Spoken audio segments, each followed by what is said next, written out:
First, what challenges does the uptempo present the defense? It looked like they kind of tired out the Steelers. Yeah, I think. I mean, in the past, some NFL teams have run up tempo a lot more than I think people have this year. But there are over 500 snaps of hurry up, no huddle offense. I think the next highest is, they said, the Falcons at like 190. So there's something that we haven't really seen before this year, except for in practice and situations. So it really puts a stress on communication, making sure everybody's on the same page, and being loud and being fast with their communication. What about this stage of the year too? Just overall stamina, doesn't it take its toll in a 60-minute game?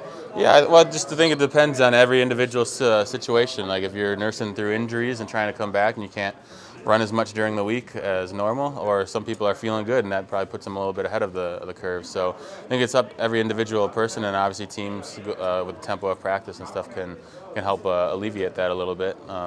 But the season definitely does wear on you. Joe, how similar, if at all, is the preparation for Kyler versus when you guys prepare for Lamar? Preparation and scheme-wise? I mean, in terms of athlete, like speed-wise, like Kyler is fast, so we just had a little bit more emphasis on like RPO, zone read kind of actions. But the Ravens, in terms of scheme, like they're two totally different schemes. But when they get out in space, it's about taking proper angles and using your help and knowing where your help is. So it's just different. When they're out in space, similar, but in terms of scheme, very different. Is Kyler, do they both run the same amount, or does Kyler look to throw first more than Lamar does? Yeah, I think they do. Kyler looks to throw. He throws a lot of balls away, like when he gets on the edge and he doesn't have a read, he makes a smart play and throws it away. And Lamar is out there playing like he's in Madden, running around, juking, spinning, and making people look silly. I think Kyler does just tries to check the ball, or scrambles to throw, and then he'll throw it away when people get close. Can you see, as Kyler Murray has progressed, does he read defenses better than maybe at the beginning of the season? Or I don't know how many tapes. Yeah, well, we usually watch the breakdown of the last kind of 4 games they've played, and then any scheme similar to us. So we haven't really watched anything from earlier in the season, so I can't really comment on that. But I think they do a lot of like stuff you see with young quarterbacks all around the league. They spread people out. They get in empty formations, try to stretch the defense out to make quicker, easier reads, and have the quarterback throw the ball before defense can react. And then they move the pocket, use his athleticism to his advantage. But as in terms of how he's progressed, I can't really say.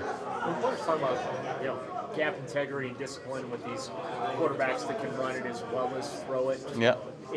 It sounds good. It sounds very simplistic, and obviously it's not. Can you just maybe, from your perspective, since you're in the middle of the defense, paint the picture just how difficult it is to not get caught and tempted to maybe do something that's not your assignment? Yeah, for sure. I mean, when you get a quarterback who runs and keeps the balls, that creates what we call extra gap. So normally you don't, in typical pro-style passing quarterback, you're not counting them in any run fit. You're all fitting your gaps. Everything's accounted for off of the people out there except for the quarterback. And when they pull the ball, when they keep the ball, that either puts one guy in a bind, play like squeezing the hip, and playing the run if it cuts back to the quarterback. But when you get quarterbacks like Kyler and Lamar and those guys, they pull the ball. If you're squeezing a little too hard, they're fast enough to make you pay out the gate. So it puts a little extra stress on the defensive calls, and everybody's got to be really communicated and have ways to combat that. Joey saw Joey have a career high 9 tackles, very active game, obviously. Yep. What's he meant to the defense this year? What kind of season's he put together? Yeah, I mean, Larry's the same guy every day. Comes to work, just silent, working hard. He's got his dark visor. You look at him at practice, he's a big, scary guy. I don't really want to talk to him too much. But he's in the game. He's physical. He gets up the field. He makes a lot of plays. He holds his gap, and he's very disruptive. So I mean, and the interior of defensive line, and him paired along with Sheldon this year, has been a huge boon for us, helping stop teams trying to run the ball between the tackles. Hey Joe, you probably could say a lot of those same things about Nick Chubb, just kind of a no-nonsense approach.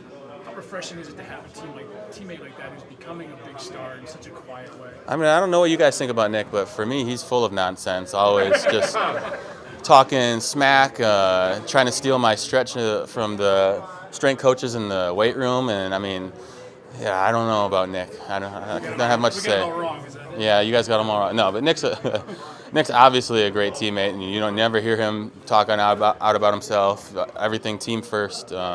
He gets his touches or not. He's doing whatever he thinks or whatever the coaches envision was best for the team, and he's not going to complain. He's going to come to work, and you never worry about Nick taking any plays or reps off. He hardly talks. I mean, is he more chatty with you guys?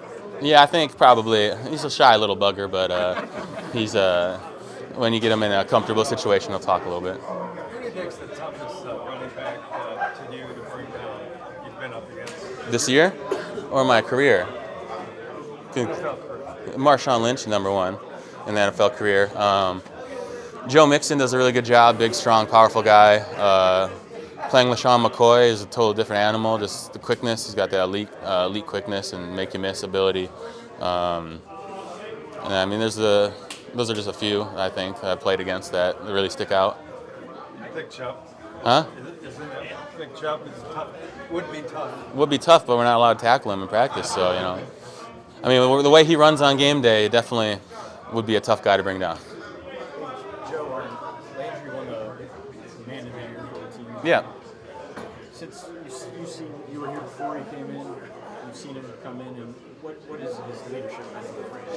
Yeah, I mean, Juice does things the right way. Always, he's a very competitive individual, and when he gets in a competitive environment, he's a vocal leader. He's a fiery, intense competitor. And then when you step off the field, he's a vocal leader in the locker room, but also in the community. He's going out there. He's going to high schools. He's giving opportunities to kids who really allow them to try to reach their full potential. And he's a shining example for what all the people in the NFL should really try to strive and be. When you look at that Arizona offense with the Kingsbury stuff that he brought from Texas Tech, Yep. is it different how much different is it than the average offense you play week in? Yeah, well, I mean, NFL rules, like in college, you can do a lot of different things that you can't in the NFL in terms of like linemen over or receivers over and stuff. So you can't do too much different. But they definitely do a lot more of the RPO, zone read, try to get guys in, put guys in binds. What did you say? Yeah, exactly. Put guys in binds, make them, like you said, we were saying earlier, think they got to make a play here and then hit them right behind on the seam or something, or have Kyler get out and run in space. Wilkes said he has no emotion. Do you buy it?